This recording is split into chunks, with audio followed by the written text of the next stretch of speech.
নেক আশা পূরণের জন্য কোন আমল করতে হবে? নেক আমল, নেক আশা বা ভালো উদ্দেশ্য পূরণের জন্য সবচেয়ে কার্যকর উপায় হলো আল্লাহ রাব্বুল আলামিনের কাছে ইসমে আজম দিয়ে দোয়া করা। কি দিয়ে দোয়া করা? ইসমে আজম।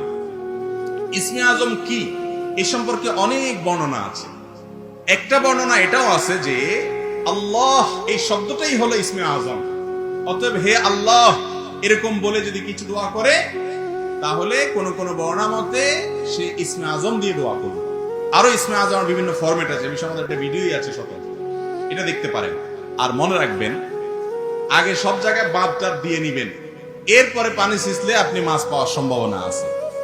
হারাম খাইতে থাকবেন, 2 নম্বরে সব কাজ করতে থাকবেন, আর এদিকে ইসমে আজম দিয়ে হাঁক ডাক দিয়ে দোয়া করবেন। আন্না ইস্তাজাবু লাহ, নবী করিম সাল্লাল্লাহু আলাইহি ওয়াসাল্লাম বলেছেন তার দোয়া কিভাবে কবুল হতে পারে? হওয়ার কোনো সুযোগ। এই জন্য হালাল উপার্জন থাকা, হারাম থেকে বেঁচে থাকা দোয়া কবুলের জন্য